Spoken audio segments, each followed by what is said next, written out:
വയോജനങ്ങൾക്ക് വേണ്ടിയുള്ള ഒരു പകൽ വീട് തുടങ്ങാം. അതേപോലെ ഒരു കുട്ടികൾക്ക് കളിക്കുന്നതിന് വേണ്ടി ഒരു അംഗനവാടി തുടങ്ങാം. അങ്ങനെ ധാരാളം പ്രൊജക്റ്റുകളുണ്ട്. തിരഞ്ഞെടുപ്പ് വിശേഷങ്ങളുമായി ബന്ധപ്പെട്ടാണ് ഞങ്ങൾ എറണാകുളം സെൻട്രൽ ഡിവിഷനിലേക്ക് എത്തിയത്. ആ സമയത്താണ് ഈ ഒരു ചുമര് ഞങ്ങളുടെ ശ്രദ്ധയിൽപ്പെട്ടിട്ടുണ്ടായിരുന്നത്. പലപ്പോഴായി പല സ്ഥാനാർത്ഥികൾ മലയാളത്തിൽ ചുവരെഴുതി പ്രചരണം നടത്തുന്നത് കണ്ടിട്ടുണ്ട്. പക്ഷേ ഹിന്ദിയിൽ ചുവരെഴുതി പ്രചരണം നടത്തുന്നത് കണ്ടിട്ടുണ്ടോ? അത് കണ്ടതുകൊണ്ടാണ് ഞങ്ങൾ വണ്ടി നിർത്തിയത്. അപ്പോൾ ഈ സ്ഥാനാർത്ഥി ആരാണെന്ന് അന്വേഷിച്ചായിരുന്നു പിന്നീട് ഞങ്ങളുടെ നടത്തം. അങ്ങനെ സ്ഥാനാർത്ഥിയെ കണ്ടെത്തിയിട്ടുണ്ട്. സുധാ ദിലീപ് കുമാർ NDA സ്ഥാനാർത്ഥിയാണ്. എങ്ങനെ പോകുന്നു പ്രചരണമൊക്കെ? പ്രചരണമൊക്കെ നല്ല രീതിയിൽ തന്നെ പോകുന്നു. ആദ്യ റൗണ്ട് കഴിഞ്ഞു, രണ്ടാം ഘട്ടത്തിലേക്ക് പ്രവേശിച്ചു. ഇപ്പോൾ ഈ ചുമരെഴുത്തിൽ ഞങ്ങൾ കണ്ടത് ഹിന്ദിയാണ്. മലയാളത്തിൽ കണ്ടിട്ടുണ്ട്, മലയാളത്തിൽ ചുമരെഴുതി പ്രചരണം നടത്തുന്നത് കണ്ടിട്ടുണ്ട്. എന്തുകൊണ്ട് ഹിന്ദി എന്ന് പറഞ്ഞാൽ ഇവിടെ ധാരാളം നോർത്ത് ഇന്ത്യക്കാരായിട്ടുള്ള വോട്ടർമാർ നമ്മുടെ ഡിവിഷനിലുണ്ട്. ഈ TD റോഡിൽ തന്നെ ധാരാളം പേരുണ്ട്. അവരുടെ എല്ലാവരുടെയും ആവശ്യപ്രകാരമാണ് നമ്മൾ ഇത്തരത്തിലൊരു ഈ ചുമർ എഴുതിയത് തന്നെ. കാരണം നമ്മളോടൊത്ത് എല്ലാ പ്രവർത്തനങ്ങളിലും സജീവമായി പ്രവർത്തിക്കുന്നവരാണ് ഈ വ്യക്തികളെല്ലാവരും. അപ്പോൾ അവരുടെ ഭാഷയിൽ അവർക്ക് മനസ്സിലാവുന്ന രീതിയിൽ ഒരെണ്ണം എഴുതി കഴിഞ്ഞാൽ അവർക്കും സന്തോഷം എന്നുള്ള രീതിയിലാണ് അവരുടെ അപേക്ഷ മാനിച്ചുകൊണ്ട് ഇത്തരത്തിലൊരു ചുമരെഴുത്തിന് തയ്യാറായത്. സിറ്റിംഗ് കൗൺസിലറാണ്, അതുകൊണ്ട് പ്രത്യേകം ആളുകളെ പരിചയപ്പെടുത്തേണ്ട ആവശ്യമില്ല, സ്ഥാനാർത്ഥിയാണെന്ന് പരിചയപ്പെടുത്തേണ്ട ആവശ്യമില്ല. എന്നിരുന്നാൽ കൂടി ഈ പ്രചരണത്തിന് ഇറങ്ങുമ്പോൾ ആളുകളുടെ ഭാഗത്ത് നിന്ന് ലഭിക്കുന്ന പ്രതികരണങ്ങൾ എങ്ങനെയാണ്?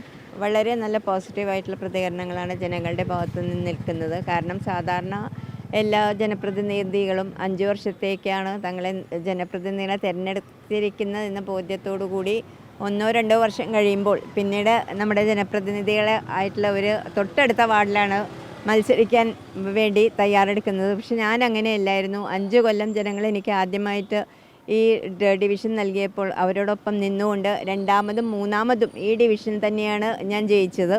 അതുകൊണ്ട് തീർച്ചയായിട്ടും ഇത്തവണയും ഡീലിമിറ്റേഷൻ വന്നപ്പോഴും ഇവിടുത്തെ ജനങ്ങളുടെ ആവശ്യപ്രകാരം തന്നെയാണ് ഞാൻ ഈ ഡിവിഷനിൽ വീണ്ടും നിൽക്കുന്നത്. ഇവിടുത്തെ ജനങ്ങളുടെ പിന്തുണ അതാണ് എന്നെ ഏറെ സന്തോഷം ഉണ്ടാക്കുന്നത്. അതുകൊണ്ട് തീർച്ചയായിട്ടും ഇവിടുത്തെ ജനങ്ങളുടെ ഈ ജനപിന്തുണയുടെ 4ാം തവണയും ഞാൻ വിജയിക്കുമെന്ന ശുഭപ്രതീക്ഷയോടെ കൂടി തന്നെയാണ് ഈ തെരഞ്ഞെടുപ്പിനെ നേരിടുന്നത്. ഒരു സിറ്റിംഗ് കൗൺസിലറിനെയാണ് സ്ഥാനാർത്ഥിയായി BJP നിർത്തിയിരിക്കുന്നത്. അതുകൊണ്ട് തന്നെ മറ്റു മുന്നണികളെ സംബന്ധിച്ച് ശക്തമായിട്ടുള്ള ഒരു എതിരാളി അത്യാവശ്യമാണ്. അപ്പോൾ ഈ എതിരാളികളെയൊക്കെ എങ്ങനെ നോക്കിക്കാണുന്നു? എതിരാളികളെ വില കുറിച്ച് കാണുന്നില്ല. കാരണം ഒരു മത്സരമാവുമ്പോൾ അത് ജനങ്ങളാണ് അതിന് വിധി എഴുതുന്നത്. അപ്പോൾ തീർച്ചയായിട്ടും ഒരു സിറ്റിംഗ് കൗൺസിലർ ആയിട്ട് 3 തവണ ജയിച്ചു കഴിയുമ്പോൾ ആ സീറ്റ് പിടിച്ചെടുക്കുക എന്ന ഉദ്ദേശം എതിരാളികൾക്കുണ്ടാവുമെന്ന ബോധ്യം നമുക്ക് പരിപൂർണമായിട്ടുമുണ്ട്. അതുകൊണ്ട് തന്നെയാണ് ശക്തരായ എതിരാളികൾ തന്നെയാണ് വന്നിരിക്കുന്നത്. ഞാൻ മത്സരിച്ച 3 തവണയും ശക്തരായ എതിരാളികൾ തന്നെയാണ് എനിക്ക് ലഭിച്ചത്. ആ എതിരാളികളെ എനിക്ക് ജനങ്ങളുടെ പിന്തുണയോടെ കൂടി തന്നെ പരാജയപ്പെടുത്താൻ സാധിച്ചു. അതുകൊണ്ട് തന്നെ ഇത്തവണയും അത് സാധിക്കുമെന്ന പൂർണ്ണ വിശ്വാസത്തിലാണ്. BJP സംബന്ധിച്ച് നോക്കുകയാണെങ്കിലും വലിയ ആത്മവിശ്വാസത്തിൽ തന്നെയാണുള്ളത്. തീർച്ചയായിട്ടും കോർപ്പറേഷൻ ഭരണം പിടിച്ചെടുക്കുക എന്നതിലുപരി BJPയെ സംബന്ധിച്ചോളം കോർപ്പറേഷൻ പ്രധാന ശക്തിയാവുക എന്നുള്ളതാണ് ഏറ്റവും പ്രധാനം. കാരണം കഴിഞ്ഞ തവണ നമ്മൾ 5 കൗൺസിലർമാരാണ് ഉണ്ടായിരുന്നത് എങ്കിൽ പോലും നേരിയ ഭൂരിപക്ഷമാണ് LDFനും UDFനും തമ്മിൽ വ്യത്യാസമുണ്ടായിരുന്നത്. അതുകൊണ്ട് തീർച്ചയായിട്ടും അവിടെ BJP ആയിരുന്നു നിർണായക ശക്തിയായിട്ട് ആദ്യം തന്നെ ഉണ്ടായിരുന്നത്. അതുപോലെ ഈ തവണ 5 സീറ്റിൽ നിന്നും കൂടുതൽ സീറ്റുകൾ നേടിക്കൊണ്ട് ജനങ്ങൾ തീർച്ചയായിട്ടും വിശ്വസിക്കുകയാണെങ്കിൽ BJP ഭരണത്തിൽ വരും എന്നുള്ളത് തന്നെയാണ് നമ്മുടെ വിശ്വാസം. അതിനുവേണ്ടിയുള്ള പ്രവർത്തനങ്ങൾ 6 മാസം മുമ്പ് തന്നെ പാർട്ടി തുടങ്ങിക്കഴിഞ്ഞിരുന്നു. അത് ധാരാളം പേര് വോട്ട് ചേർക്കാൻ സാധിച്ചു. അങ്ങനെ മറ്റു മുന്നണികളെ അപേക്ഷിച്ചുകൊണ്ട് BJP ഏറെ മുമ്പിൽ തന്നെ പോയിട്ടുണ്ട് ഈ കാര്യത്തിൽ. അതുകൊണ്ട് തീർച്ചയായിട്ടും BJP ഭരിക്കുമെന്നുള്ളത് വലിയൊരു അത്ഭുതമായിട്ടൊന്നും ആരും കാണണ്ട.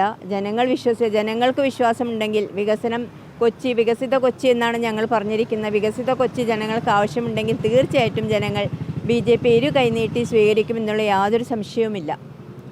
ഈ ഇത്തവണ വീണ്ടും അധികാരത്തിലെത്തുകയാണെങ്കിൽ എന്തെങ്കിലും ഈ ഒരു വാർഡിന് വേണ്ടി ചെയ്യണമെന്ന് ആഗ്രഹിക്കുന്ന അല്ലെങ്കിൽ മുൻകൂട്ടി നിശ്ചയിച്ചിരിക്കുന്ന എന്തെങ്കിലും പദ്ധതികളുണ്ടോ? തീർച്ചയായിട്ടും ഉണ്ട്. ഞാൻ പറഞ്ഞ പോലെ നമ്മുടെ കേന്ദ്ര സർക്കാരിൻ്റെ ഒരു പ്രൊജക്റ്റാണ് വെൽനസ് സെൻറ്റർ. ആ വെൽനസ് സെൻറ്റർ എന്നുള്ളത് ഒരു ഡിവിഷനിൽ ഇപ്പോൾ 38 ഡിവിഷനിലാണ് അത് ഉണ്ടായിട്ടുള്ളത്. കാരണം ഇതിന് സ്ഥലം ആവശ്യമാണ്. നമ്മുടെ നഗരഹൃദയത്തിൽ നമുക്ക് സ്വന്തമായിട്ടുള്ള സ്ഥലമില്ല. സ്വന്തമായിട്ട് സ്ഥലമുണ്ടെങ്കിൽ നമുക്ക് വെൽനസ് സെൻറ്റർ തുടങ്ങാം. അതേപോലെ വയോജനങ്ങൾക്ക് വേണ്ടിയുള്ള ഒരു പകൽ വീട് തുടങ്ങാം. അതേപോലെ ഒരു കുട്ടികൾക്ക് കളിക്കുന്നതിന് വേണ്ടി ഒരു അംഗനവാടി തുടങ്ങാം. അങ്ങനെ ധാരാളം പ്രൊജക്റ്റുകളുണ്ട്. ഈ 3 പ്രൊജക്റ്റുകളാണ് ഞാൻ ഏറ്റവും കൂടുതൽ ആയിട്ട് ആഗ്രഹിക്കുന്ന പ്രൊജക്റ്റുകൾ. തീർച്ചയായിട്ടും ജയിച്ചു കഴിഞ്ഞാൽ ആരെങ്കിലും സ്വകാര്യ വ്യക്തികൾ നമുക്ക് ഇതിനു വേണ്ടി സ്ഥലം നൽകുകയാണെങ്കിൽ ഈ 3 പ്രൊജക്റ്റും എൻ്റെ ഡിവിഷനിൽ കൊണ്ടുവരുമെന്ന് തന്നെയാണ് ഞാൻ പറയുന്നത്. അപ്പോൾ ശക്തമായിട്ട് അല്ലെങ്കിൽ ആത്മവിശ്വാസത്തിൽ തന്നെയാണ് BJP സ്ഥാനാർത്ഥികൾ പ്രചരണത്തിലേക്ക് ഇറങ്ങിയിരിക്കുന്നത്. ഇത്തവണയും സിറ്റിംഗ് സീറ്റ് നിലനിർത്തുമെന്നൊരു പ്രതീക്ഷ തന്നെയാണ് ഈ സ്ഥാനാർത്ഥിയാണെങ്കിലും നമ്മളോട് പങ്കുവച്ചിട്ടുണ്ടായിരുന്നത്. ക്യാമറ പേഴ്സൺ ജിഷിനൊപ്പം വിനയരാജ്, കേരള വിഷൻ ന്യൂസ്, കൊച്ചി.